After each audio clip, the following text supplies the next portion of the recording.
kononnya dilahirkan tahun 1808. Ada setengah ahli sejarah kata 1809. Dia anak kepada Raja Ahmad, keturunan Bugis, dan dia ada salah silah dengan Kesultanan Selangor lah ni. Raja Ali Haji banyak tulis buku.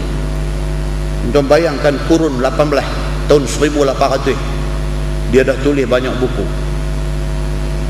Di antara buku dia yang terkenal nama dia Tuhfatun Nafis, tulis tahun 1860. Dia tulis buku silsilah Melayu dan Bugis. Dia kaji balik nasab keturunan. Kita akan jumpa tajuk sekali lagi.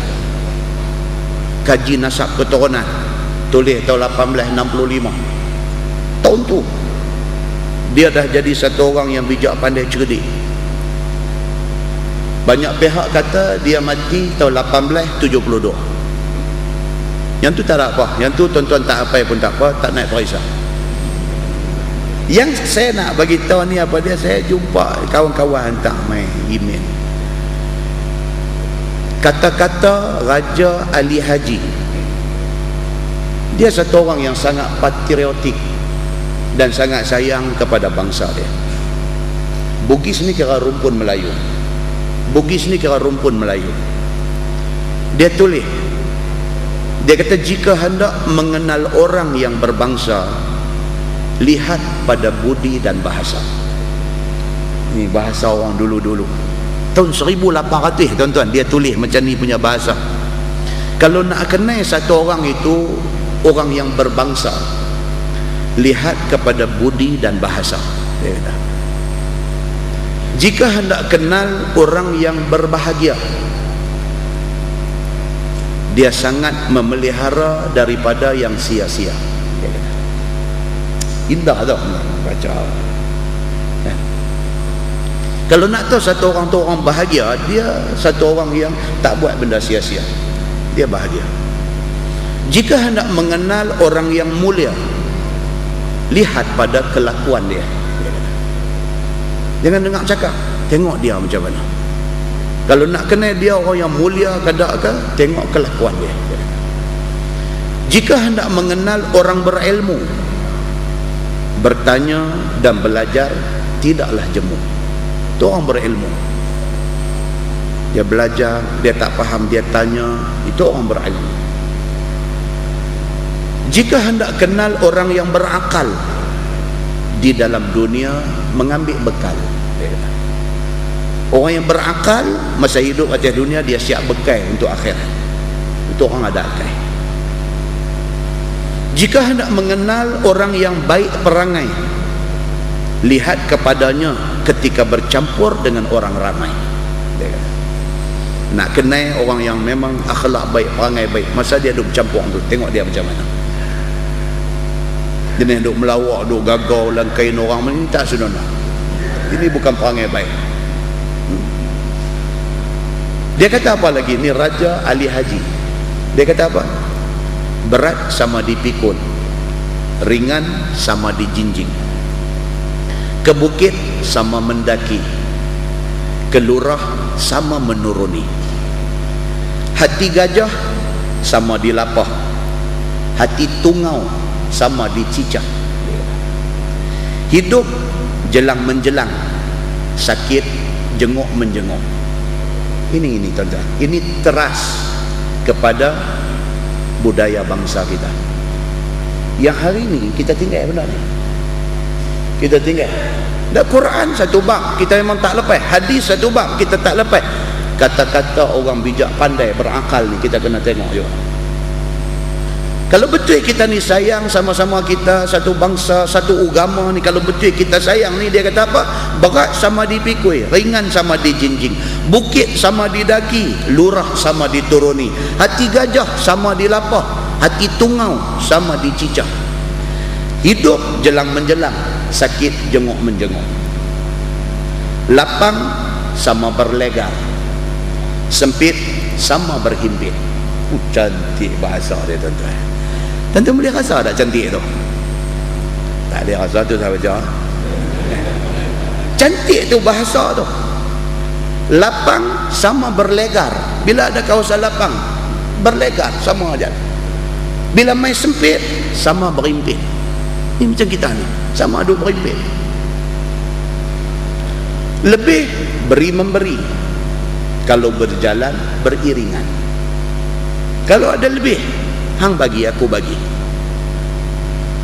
Kalau berjalan beriringan. Nampak kita berkawan.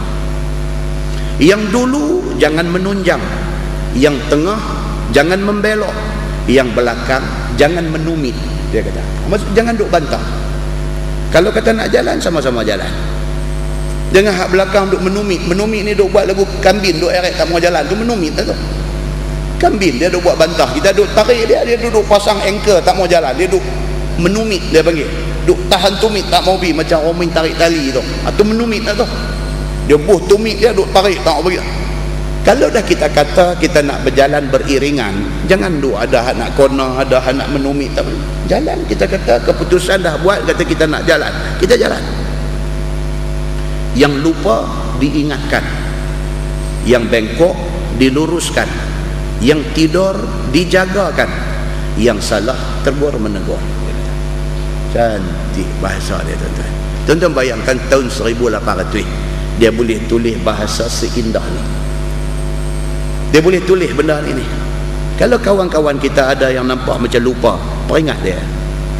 Kalau di kalangan kita ni nampak bengkok, kita pun betul dia. Kalau di kalangan kita ni ada salah, tegur menegur. Hari ini dia tegur kita, esok kita tegur dia.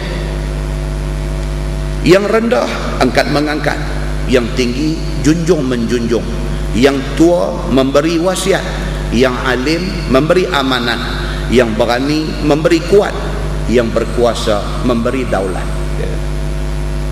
Allahu Akbar. Ni saya sebelum mai baca ni, saya tak tahu baca berapa kali dah rumah dia ni. Bahasa syok bila baca ni, sedap bahasa dia tu. Yang bahasa ni semua ni dia nak simpuikan, nak habang kata kita ni hendaklah bersatu. Kita ni hendaklah bersatu, jangan pecah belah. Kuat lidi kerana diikat, dia kata. Kuat hati kerana muafakat. Lidi kalau sebatang nak pergi buang sampah selungguk, patah lidi tu, impun lidi, ikat jadi penyapu lidi. Sampah banyak tu kita boleh buang, sapu sikit-sikit kita boleh buang. Lidi tak kuat kalau sebatang, tapi kuat lidi kerana diikat, kuat hati kerana muafakat. Tak baca Bahrul Mazi kita kalau duk baca cerita ni. Nak apa tuan-tuan? Ni hak dia nak beritahu kat kita ni. Tak ada salah apa dengan bangsa kita. Jangan orang Melayu marah kepada bangsa Melayu dia. Melayu tak salah, bangsa Cina tak salah, bangsa India tak salah. Salahnya apa dia? Apabila dia tak mau ambil Islam sebagai tunjang hidup dia. Itu salah dia. Orang Melayu, orang Cina, orang India, orang Arab, orang apa pun tak apa, ambil Islam, apa selamat. Bangsa tak ada salah apa dalam bab ni. Jangan pi hina bangsa siapa-siapa pun. Maka dia sebut di sini, mencela dan mencaci orang kerana keturunannya, seperti dikata kepada dia, hai anak Cina, dikata lagu tu. Dan bangsa anak orang mata luyu, dikata kat orang tu, bangsa mata sepek. Apa salah mata dia? Mak dia, pak dia bangsa Cina, dia beranak main sepek, nak buat macam mana? Duk hina kesepek dia tu, tak boleh, dia kata. Emak bangsa Hindu Paria, pergi marah dekat orang, dikata lagu tu dekat dia, bangsa mak Hindu Paria. Tak boleh, dia kata, kita tak boleh hina orang macam tu. Dan tiada pula melaknat dengan tiada mencabul dan pencarut dan tiada busuk mulut di dalam memaki orang. Kalau yang ni kita boleh jaga, kita ada tanda kita orang Islam yang beriman kepada Allah. Kalau kita boleh jaga benda ni. Kata At-Tirmizi, bermula ini hadis hasan lagi gharib. Masalah melaknat itu kembali kepada yang melaknat jika tiada jatuh atas yang kena laknat. Kita baca mukadimah tadi. Demikianlah hadis yang datang riwayatnya daripada satu